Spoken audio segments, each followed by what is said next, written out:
اعوذ باللہ من الشیطان الرجیم بسم اللہ الرحمن الرحیم ابرار میر قائم صدر Pakistan Peoples Party Europe London سے آپ کی خدمت میں آج ایک ایسے موضوع کو لے کے حاضر ہوئے ہیں کہ جن پہ جو دو شخصیات جنہیں ہم ریکویسٹ کی بہت بزی تھے، اور ان کے اس موضوع پہ، ان حالات پہ اگر کوئی بات نہیں سنے گا، نہیں سمجھے گا، تو سمجھیں کہ آپ وہی پاکستان کے پرانے حالات آپ خدا نخواستہ دیکھنے کے لیے تیار ہو سکتے ہیں، اللہ نہ کرے، اور وہی ایسٹ انڈیا کمپنی والے حالات آپ دیکھ سکتے ہیں۔ میں اتنی لمبی بات نہیں کروں گا، میرے استاد محترم ہے، مجھے خوشی ہے کہ وہ عزت بخشتے ہیں اوورسیز والوں کو، اور خاص طور پہ اس موضوع پہ ان سے بہتر بات کوئی نہیں کر سکتے، اور ان کے ساتھ ہوں گے اکبر ایس بابر صاحب، جو سیاستدان ہے، لیکن انہوں نے جو کیس کیا ہوا ہے آج اس سے ہٹ کے ان موضوعات پہ بات کریں گے کہ پاکستان جو ہے وہ عالمی سازشوں کے گرداب میں کیوں ہے، یا کیا ایسے لوگ جنہوں نے زندگیاں دی ہوئی ہیں، جنہوں نے سوشلزم پہ کام کیا ہے، جو پولیٹیکل نیوکلس رکھتے ہیں اور جو صحافت کے بسترخیل ہیں، مصنف ہیں، دانشور ہیں، وہ پاکستان کو اپنے اس زمانے سے آج تک کیا دیکھتے ہیں۔ تو میں ویلکم کروں گا استاد محترم افتخار احمد صاحب کو۔ سر السلام علیکم۔ وعلیکم السلام۔ سر میرا پہلا سوال ہے، میں ظاہر ہے آپ بہت ٹائرڈ بھی ہیں، پہلے تو آپ کو مبارک کہ آپ نے بڑی اچھی طریقے سے فائٹ کیا، ہماری دعائیں تھی کووڈ کے لیے، اللہ تعالیٰ نے آپ کو جو ہے نا بڑا اچھا، آپ نے اس دوران بھی آپ ملک کے لیے وہ وریڈ رہے، مجھے ٹیکسٹ کرتے تھے آپ اس دوران بھی، تو یہ بڑا ہمارے لیے اعزاز ہے کہ آپ نہیں بھولتے پاکستان کو، نہیں بھولتے عوام کو۔ اس کی وجہ ہے کہ دیکھو، میں اس کو بھول کے کر بھی کر سکتا ہوں۔ میں یہاں پیدا ہوا ہوں، یہاں میں نے مرنا ہے، یہاں میرے آباء و اجداد کی قبریں ہیں، یہ میں صحیح، ملک کو چھوڑ کے جا نہیں سکتا، یہ میرا ملک ہے، اور دنیا میں تو میں سیکنڈ گریڈ سٹیزن کہلاتا ہوں، اور اگر مجھے دوسری دنیا میں کہیں مل بھی جائے شہریت یا سٹیزن شپ تو میری عزت تو نہیں ہوتی نا۔ بے مطلب شک، مجھے یاد ہے کہ ایک دن میں ایجور روڈ کے اوپر جا رہا تھا، میرے آگے غوث علی شاہ صاحب اور میاں نواز شریف صاحب چل رہے تھے، تو ان کو کوئی نہیں، کسی کو نہیں پتا تھا یہ دو لوگ کون ہیں۔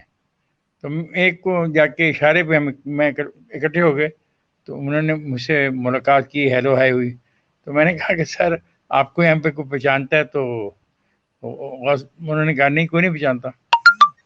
تو جب ایک ملک کا سابق پرائم منسٹر ہو، غوث علی شاہ سابق ڈیفنس منسٹر ہو، اور اجور روڈ کے چوراہے پہ کھڑے ہو، ان کو کوئی نہیں جانتا، تو اس سے یہ ثابت ہوتا ہے کہ آپ کا اپنا ملک ہے۔ اب نو ڈاؤٹ، ہم اس ملک کے ساتھ کیا کر چکے ہیں، کیا کر رہے ہیں اور کیا کرنے والے ہیں، وہ بڑی خطرناک باتیں ہیں۔ بابر صاحب اس پہ زیادہ روشنی ڈال سکتے ہیں، کیونکہ بابر صاحب کا جو تجربہ ہے فائنانس کے بارے میں اور جی ان امور کے بارے میں ہم سے کئی درجے زیادہ ہے، اور جو مقدمہ لڑ رہے ہیں یہ بھی پاکستان کی تاریخ کا ایک ایسا مقدمہ ہے جس کو ڈیلے کیا جا رہا ہے، اور اس ڈیلے ہونے کی وجہ سے پاکستان کے نظام پر اور اس کے بسیدہ ہونے پر یقین ہوتا جا رہا ہے کہ اس ملک میں انصاف کے لیے جب بھی کوئی آئے گا تو اس کو انصاف وقت پہ نہیں ملے گا، اور یہ جو ہمارے ملک میں خرابی کی ون آف دی ریزن ہے وہ انصاف کا نہ ملنا ہے۔ مثلاً اگر میں ایک ٹیننٹ ہوں اور مجھے ایک آدمی نکال دیتا ہے، اور میرا جو ٹیننسی تھی وہ صحیح تھی، لیکن مجھے کئی سال لگ جاتے ہیں۔ ابھی ایک پان فروش کو پان کے معاملے میں 5 دن کی سزا تھی، وہ 5 سال کے بعد جیل سے باہر آیا۔ تو جس ملک میں انصاف نہیں ہوگا وہاں پہ کاروبار کہاں سے آئے گا، وہاں پہ سرمایہ کاری کہاں سے آئے گی، اور سرمایہ کاری جب آئے گی تو آپ کو پرائم منسٹر کہے گا 2 نمبر سرمایہ لے آؤ اور یہاں پہ لگا لو آ کے، تم سے یہ سوال نہیں پوچھا جائے گا کہ یہ پیسہ کہاں سے آیا۔ اب یہاں پہ دوہرا پن دیکھیں، ایک طرف آپ نے جو پاکستان کی سیاسی قیادت ہے اس کو چور ثابت کرنے کے لیے تمام قوانین کا استعمال کر رہے ہیں، اور ایک طرف پرائم منسٹر نے کہا پچھلے دسمبر میں وہ ختم ہو جانی تھی مدت، یہ جو ریئل اسٹیٹ میں کاروبار میں سرمایہ کاری کی تھی اس کو بڑھا دیا گیا، اس میں خود کہا جاتا ہے کہ آپ پیسہ لیں آپ سے پوچھا نہیں جائے گا۔ تو پھر یہ ملک کیا ہے؟ ملک مجھے آپ بتائیں نا، میں نے بات بہت چھوٹی سی بات سے شروع کی ہے اور یہاں تک میں پہنچ گیا ہوں کہ 2 قوانین ہیں اور دونوں قوانین میں فرق ہے۔ ملک میں سرمایہ کاری کہاں سے ہوگی؟ ابھی دیکھیں نا، آج جو واقعہ ہوا ہمارے گرد، چائنا نے ایران کے ساتھ جو معاہدہ کیا ہے، ہمیں جی، سوچنا نہیں پڑے گا کہ چائنا نے ایران کے ساتھ کیوں معاہدہ کیا ہے؟ کیا وجہ ہے کہ سی پیک کے معاہدے جو ہمارے ان کے ساتھ تھے، ہم اس پہ مکمل طور پہ عمل درآمد کیوں نہیں کر پا رہے؟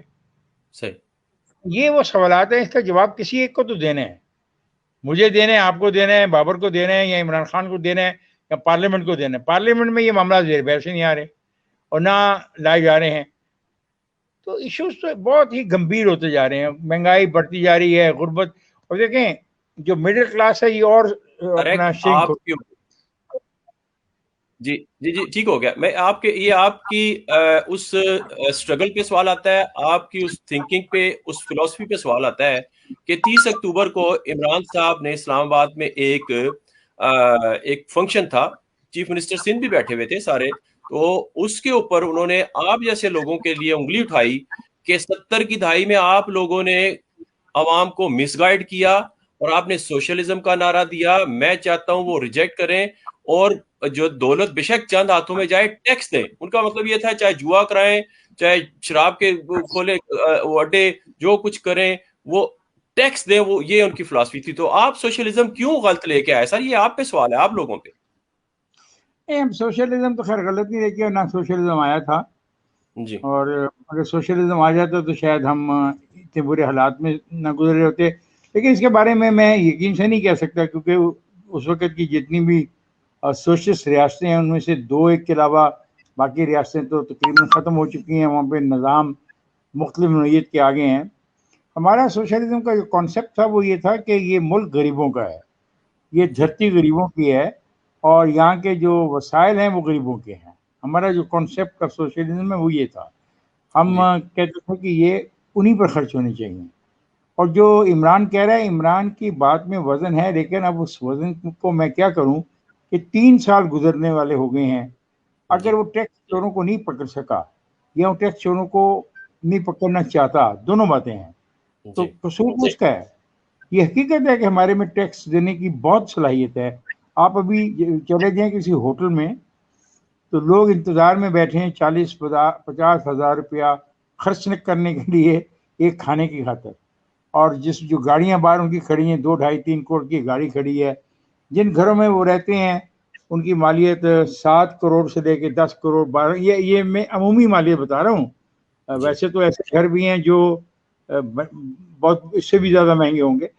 اب سوال ہے کہ میں نے ایک دفعہ کہا تھا کہ ڈی ایچ اے کو اگر گھیرے میں لے لیا جائے 2 روز کے لیے، اور ہر گھر کے دروازے پہ دستک دی جائے اور پوچھا جائے کہ تمہارا NTN نمبر کیا ہے اور تم نے اس سال کتنا ٹیکس جمع کرایا اور کتنا تم نے ویلتھ ٹیکس جمع کرایا، تو جی جواب صاحب بڑا کلیئر ہو جائے گا.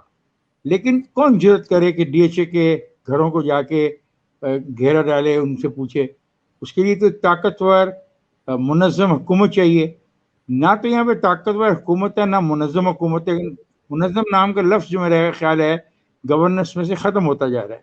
جو ادارے ہیں، FBI ہوگی، انکم ٹیکس ڈپارٹمنٹس ہو گئے، ان میں ایسی غلط بھرتیاں مسلسل ہوتی آ رہی ہیں، اس کا کوئی ایک ذمہ دار نہیں ہے.